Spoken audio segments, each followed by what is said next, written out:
Hello, हाँ दोस्तों, नमस्कार। स्वागत है आपका हमारे चैनल जीएस स्टडी 94 में। और दोस्तों, मैं यश।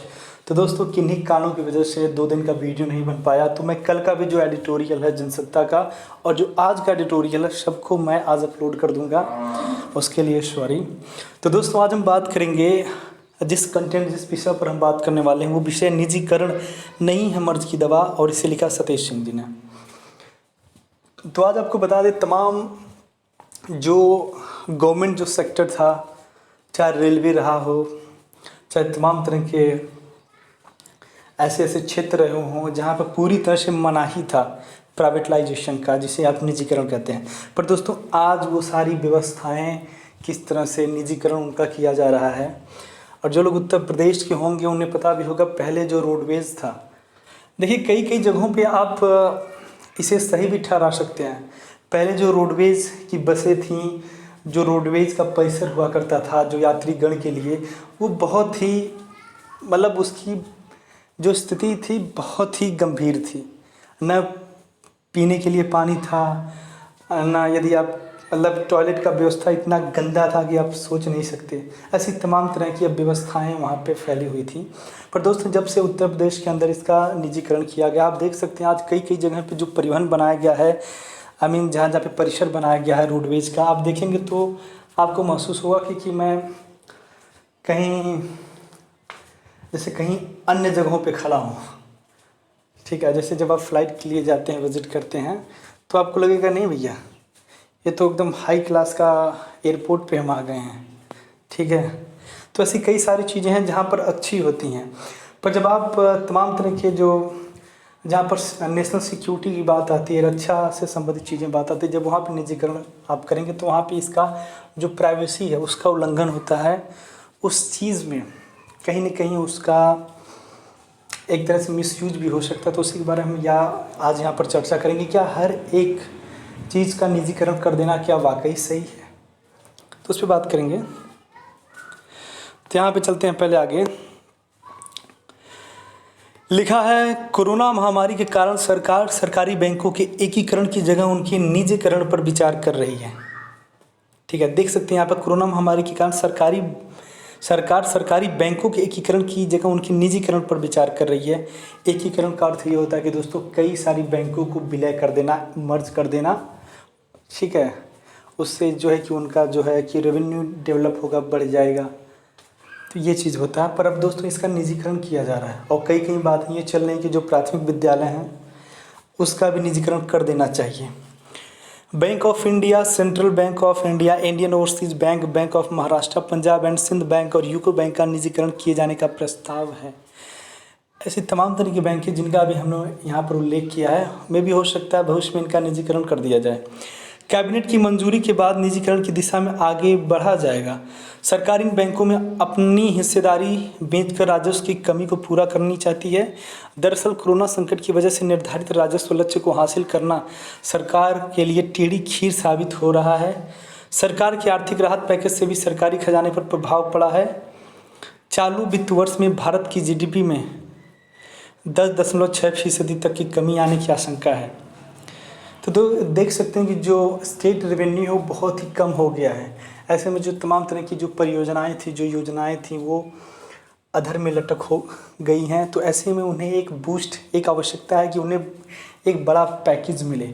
और ये पैकेज तभी हो सकता है दोस्तों जब जो है सरकार है, तमाम जो डिपार्टमेंट हैं, जो सेक्टर्स हैं जहाँ पे पहले मनाही थी, ठीक है, अब उसे जब वो निजीकरण के रूप में पेश करेगी तो उसकी बोली लगेगी, फिर एक बड़ा रेवेन्यू जनरेट होगा स्टेट गवर्नमेंट को। पूंजी जुटाने के लिए सरकार बैंकों के अलावा बीमा कंपनियों के भी निजीकरण पर विचार कर रही है। अभी देश में 8 सरकारी बीमा कंपनियां हैं, जिनमें से सरकार 6 बीमा कंपनियों का निजीकरण कर सकती है। निजीकरण के बाद भारतीय जीवन बीमा निगम और एक गैर जीवन बीमा कंपनी ही सरकारी रह जाएंगे। देखा जाए तो सरकारी बैंकों के निजीकरण करने का प्रस्ताव कोई नई संकल्पना नहीं है। बैंकों के एकीकरण की संभावना पर अपना मंतव्य देने के लिए गठित कुछ सरकारी समितियां और भारतीय रिजर्व बैंक सरकारी बैंकों के निजीकरण के पक्ष में पहले ही इशारा कर चुके हैं। इसके अलावा वर्तमान मुख्य आर्थिक सलाहकार कृष्णमूर्ति सुब्रमण्यम के अनुसार गैर राजनीतिक क्षेत्रों में सभी सार्वजनिक उपक्रमों का निजीकरण किया जाएगा, लेकिन रणनीतिक क्षेत्रों में 2 से 5 उपक्रमों को सरकार के अधीन रखा जाएगा ताकि सरकार सामाजिक दायित्वों का निर्वहन कर सके। चूँकि बैंक और बीमा क्षेत्र रणनीतिक क्षेत्र में आते हैं, इसलिए इन क्षेत्रों में सरकारी उपक्रमों की संख्या 2 से 5 तक रह सकती है। मतलब कुछ ऐसे भी सेक्टर हैं जिसमें सरकार की संलिप्तता रहेगी, मतलब उसकी हिस्सेदारी रहेगी पर कम रहेगी। ऐसे में क्या है दोस्तों, क्योंकि उसका जो सर्विलांस है, जो देख रेख है, उसमें एक कंट्रोल रहेगा। इससे क्या है कि कुछ कंपनियां जब निजीकरण हो जाती हैं ना तो स्वतंत्र हो जाती हैं और तमाम तरह के कह सकते हैं अपराध समाज में बढ़ने लगते हैं।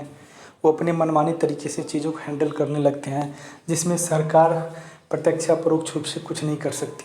तो ऐसे में अगर कुछ हिस्सेदारी सरकार की रहेगी तो उसे कंट्रोल कर सकती है।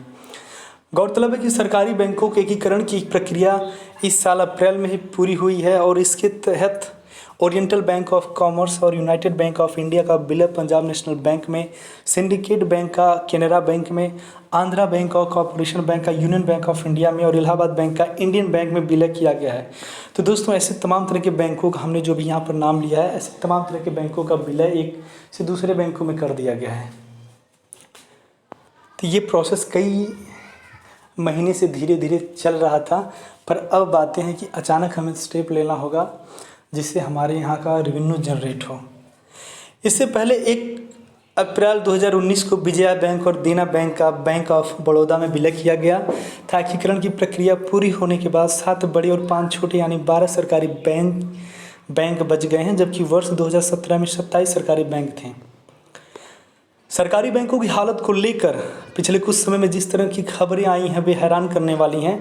कहा जा रहा है कि सरकारी बैंकों की भागीदारी तेज़ी से घट रही है और इसी तरह चलता रहा तो सरकारी बैंक जल्द ही बीएसएनएल और इंडियन एयरलाइंस के रास्ते पर जा सकते हैं। तो दोस्तों कुछ लोग हैं जो आपको कह सकते हैं कि निजीकरण सही नहीं है, प्राइवेटाइजेशन, पर यहाँ पर एक आपको सकारात्मक पक्ष ये रखना है कि दोस्तों यदि जल्दी से जल्दी इसको प्राइवेटलाइजेशन में नहीं बदला गया तो एक समय ऐसा भी आता है जब निजी कंपनियां इसे लेने से इनकार कर देती हैं, क्योंकि इतने ज़्यादा घाटे में चल जाती हैं। जैसा बीएसएनएल का हाल है, जैसे इंडियन एयरवेज़ का हाल है। तमाम तरह के जो कर्मचारी हैं उन्हें आधी सैलरी मिल जाए वही बहुत बड़ी बात है। ऐसा इसलिए हुआ कि दोस्तों इसका दोहन और शोषण, इसका एक्सप्लॉयटेशन इतने गंभीर रूप से किया गया है ना कि ये जीवित न बचे।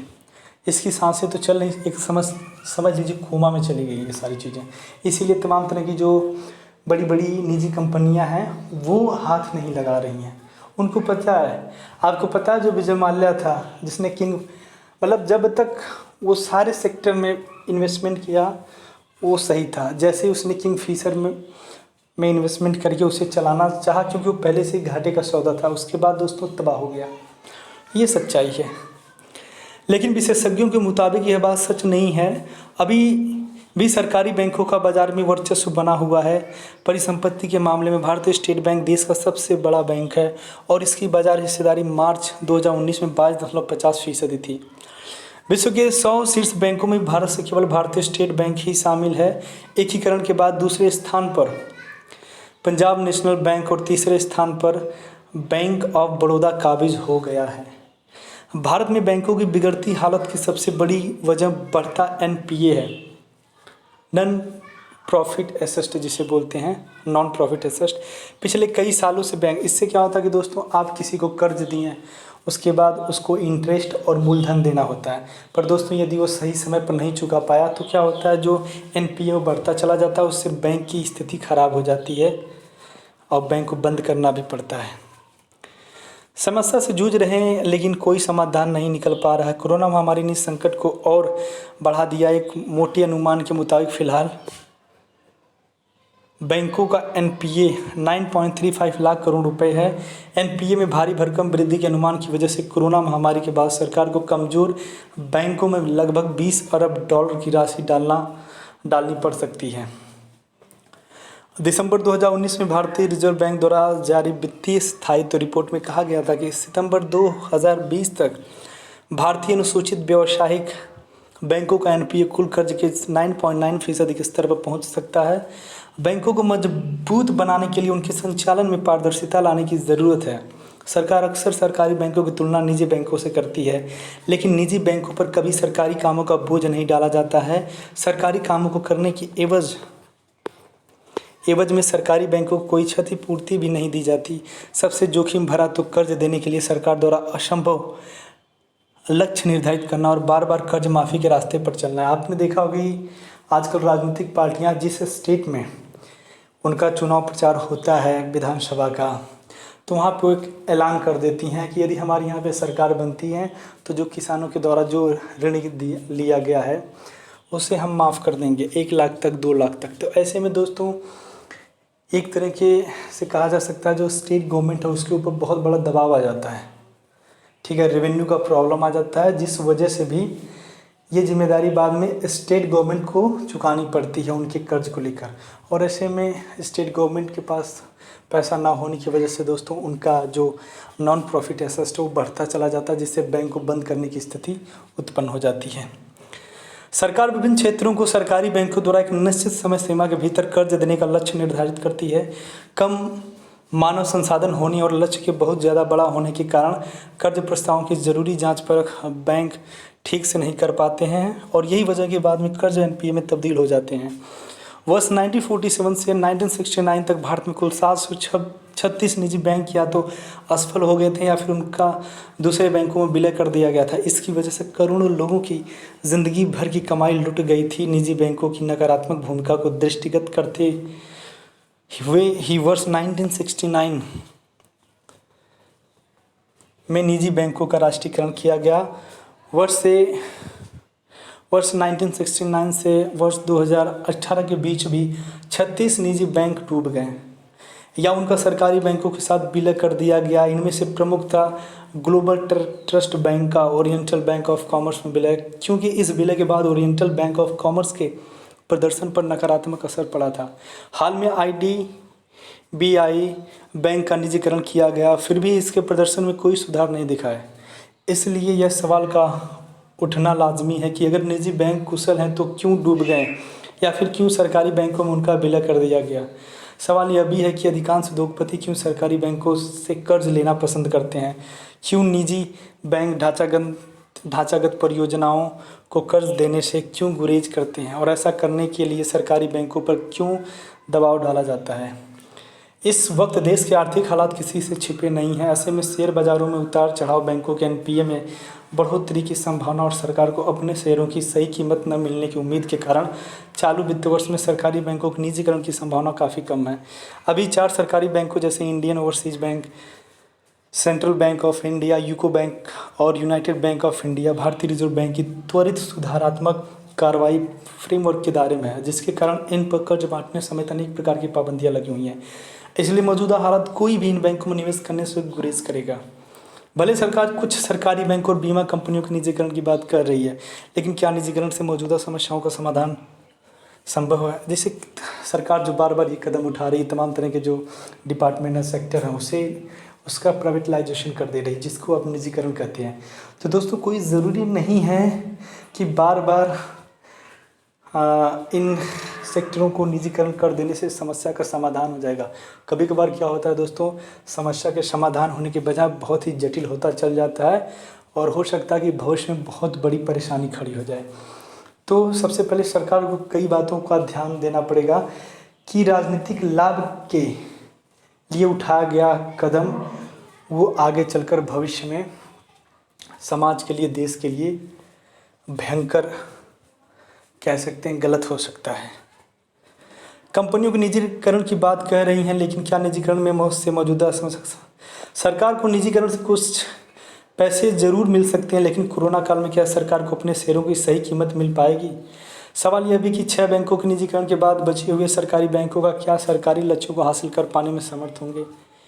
निजीकरण करने के पीछे सरकार का प्रमुख तर्क यह है कि आर्थिक रूप से कमज़ोर बैंकों का परिचालन संभव नहीं है, लेकिन अगर सरकारी बैंकों के कामकाज में हस्तक्षेप नहीं किया जाए और उन पर सरकारी लक्ष्यों को हासिल करने का दबाव नहीं डाला जाए तो वे खुद ही बिना किसी मदद की आर्थिक रूप से मजबूत बन सकते हैं। तो दोस्तों आज के लिए इतना ही। नमस्कार, थैंक यू सो मच।